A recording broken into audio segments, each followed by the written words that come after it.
Students, आज हम बात करेंगे हुक्स लॉ की। मतलब इसके स्टेटमेंट के मुताबिक कुछ इस तरह से है कि अगर हमारे पास कोई भी मैटर ऑब्जेक्ट हो, चाहे वो मैटर की मतलब कोई भी स्टेट हो, जैसे सॉलिड हो, लिक्विड हो या गैसियस स्टेट हो, ठीक है।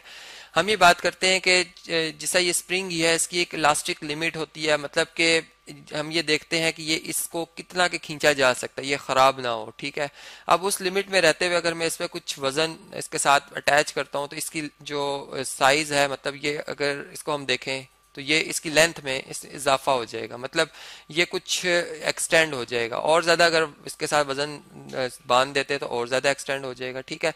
और जब हम इसे ये छोड़ेंगे, ये वजन हटाएंगे, तो ये क्विकली से तेजी से वापस अपनी जो नॉर्मल पोजीशन है उसकी तरफ आएगा, मतलब नॉर्मल होने की कोशिश करेगा, ठीक है। मतलब ये जो एक स्टेटमेंट है, इसको हुक्स लॉ ने इस तरह से बयान किया कि अगर आप किसी बॉडी पर उसकी इलास्टिक लिमिट के अंदर रहते हुए, यानी जैसा मैंने स्प्रिंग की बात की कि उसके मटेरियल को देखते हुए क्या आया कि उसको कितना के आप खींच सकते हैं, ठीक है। और फिर कि वो कि उसमें कितनी फोर्स को सेव करने की ताकत है, ठीक है, यानी जिसे हम इलास्टिक पोटेंशियल एनर्जी कहते हैं। तो उसमें उस लिमिट में रहते हुए जब हम जो स्ट्रेस अप्लाई करते हैं जी, स्ट्रेस आप जानते हैं कि ये हमारे पास वो फोर्स होती है जो हम अप्लाई कर रहे होते हैं उस ऑब्जेक्ट के ऊपर पर यूनिट स्क्वायर एरिया पर, ठीक है। अब ये इलास्टिक लिमिट के अंदर अंदर रहते हुए अप्लाई करता है, तो जारी बात है कि स्ट्रेन पर जो स्ट्रेन है वो एक इंडिपेंडेंट वेरिएबल है। मतलब स्ट्रेन क्या चीज होती है जी? स्ट्रेन रेशियो है। मैं यूं कहूंगा कि वो जो चेंज आई है, ठीक है, शेप में, साइज में ऑब्जेक्ट की, ठीक है, उसको उसको कंपेयर किया जाता है किसके साथ जी? उसकी ओरिजिनल साइज या शेप के साथ, ठीक है, ओरिजिनल उसके साइज के साथ। तो ये जो रेशो आती है ये हमेशा डायरेक्टली प्रोपोर्शनल होती है अप्लाइड स्ट्रेस के, ठीक है।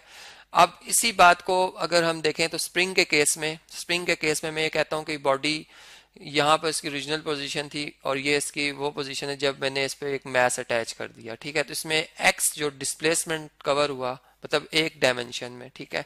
तो इसमें हम यूं बात करेंगे कि स्ट्रेस जो हम पर यूनिट जो स्क्वायर एरिया के हवाले से फोर्स अप्लाई कर रहे हैं, ठीक है, बेसिकली एक फोर्स है ये, ठीक है। और ये प्रोपोर्शनल होगी स्ट्रेन। मतलब स्ट्रेन क्या चीज है जी?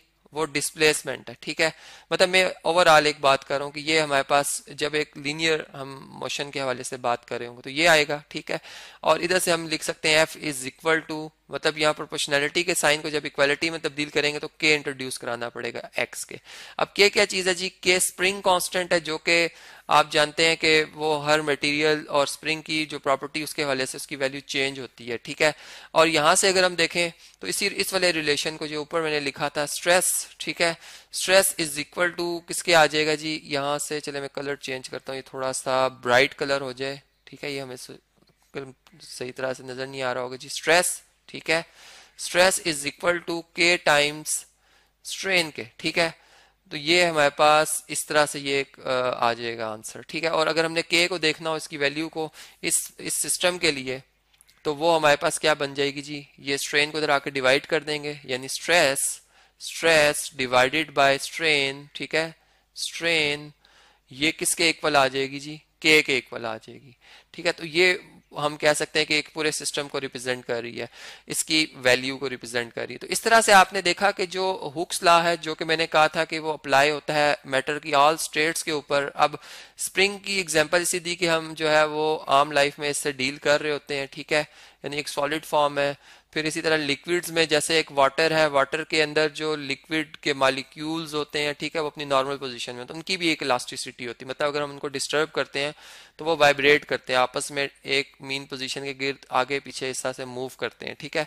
तो वो भी, उनमें भी एक इलास्टिसिटी होती है। इसी तरह अगर हम गैस में आ जाएं तो गैस में जो एयर, अगर हम एयर को ले लें तो एयर के जो पार्टिकल्स हैं वो भी जब हम बोलते हैं तो वो एक, यानी कंप्रेशन और रेयर फ्रैक्शन की सूरत में हमारी आवाज आगे जाती है। मतलब कुछ कंप्रेशन होता है, मतलब वो करीब आते हैं फिर वो दूर जाते हैं, ठीक है, मतलब उनमें थोड़ा सा गैप आता है, ठीक है, इस तरह से फिर वो क्लोज हो जाते हैं, कंप्रेस हो गए लेयर्स, ठीक है, फिर उनमें थोड़ा सा जो है वो इस तरह से रेयर फ्रैक्शन, तो इस तरह से वो आवाज ट्रांसफर हो रही होती है, ठीक है। तो यहाँ से फिर हम ये देख सकते हैं कि ये जो इलास्टिसिटी है वो तो गैस में भी, लिक्विड में और सॉलिड में सब में ही एग्जिस्ट करती है। मतलब ये हुक्स लॉ जो है वो तमाम मैटर की स्टेट्स के ऊपर अप्लाई हो रहा होता है। फिर हमने ये देखा कि अगर मैं इसी हुक्स लॉ की स्टेटमेंट को थोड़ा सा जनरलाइज कर दूं और इसको ग्राफिकली अगर हम समझ रहे हों तो हमने ये देखा कि जब हम किसी बॉडी के ऊपर स्ट्रेस अप्लाई करते हैं, मतलब उसके पर, हम यूं कह सकते हैं कि फोर्स अप्लाई करें पर स्क्वायर मीटर एरिया पर, ठीक है, तो उससे क्या होगा कि सबसे पहले उसकी जो साइज है, ठीक है, या उसकी जो शेप है, ठीक है, उसमें जैसे स्प्रिंग को मैंने खींचा तो वो उसकी लेंथ में इजाफा होता गया, ठीक है, मतलब एक उसमें एक्सटेंशन आती है, या हम यूं कह सकते हैं कि वो थोड़ा सा इंक्रीज करेगा उसका वॉल्यूम, ठीक है। अब हम जिस मटेरियल के हवाले से बात कर रहे हैं उसको हम देखते हुए उधर सिचुएशन को समझ जाएंगे जी, ठीक है। तो यहाँ से एक उसका रीजन कहलाएगा, ये देखिए यहाँ से लेके यहाँ तक, ये वो रीजन है जो कि इसकी इलास्टिक लिमिट है, मतलब कितनी गुंजाइश थी इसमें खींचने की, इतनी स्ट्रेस हम अप्लाई करते रहेंगे यहाँ तक, ठीक है, मतलब इसमें इंक्रीज, एंड यहाँ से देख सकते हैं थोड़ा थोड़ा थोड़ा इंक्रीज आ रहा था यहाँ तक, ठीक है। तो इतनी अमाउंट तक, अब ये 20 न्यूटन है या जितने भी है ना, ये जितनी भी है, अब ये इसमें यहाँ तक, मतलब ये एक आया चेंज, अगर हम इधर से इसको छोड़ते हैं तो ये वापस अपनी उस ओरिजिनल पोजीशन की तरफ आएगी, मतलब अपनी इलास्टिसिटी की उस प्रॉपर्टी को ओबे करते हुए, ठीक है।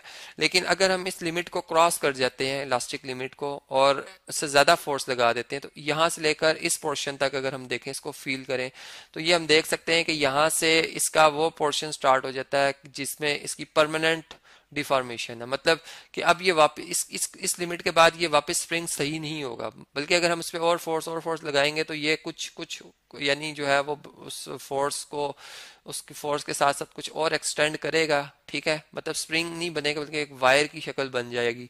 लेकिन अब हम इस लिमिट को जब इससे और ज्यादा फोर्स अप्लाई करेंगे जरा सी भी, तो ये क्या हो जाएगा, फ्रैक्चर हो जाएगा, मतलब ये टूट जाएगा, इसमें एक दरार आ जाएगी या टूट जाएगा, ठीक है। तो इस तरह से हमने देखा कि जो हुक्स लॉ है उसके मुताबिक जो उन्होंने एक बात की थी कि आप इलास्टिक लिमिट के अंदर रहते हुए जो है अगर किसी ऑब्जेक्ट के ऊपर, मैटर ऑब्जेक्ट के ऊपर फोर्स लगाते हैं पर यूनिट एरिया, जिसे हमने स्ट्रेस का नाम दिया था, तो स्ट्रेन जो कि इंडिपेंडेंट वेरिएबल है जो प्रोड्यूस होती है वो स्ट्रेस के डायरेक्टली प्रोपोर्शनल होती है, ठीक है, और उस लिमिट के अंदर अंदर जो कि इलास्टिक लिमिट होती है, इलास्टिसिटी की एक लिमिट होती है सब्जेक्ट की।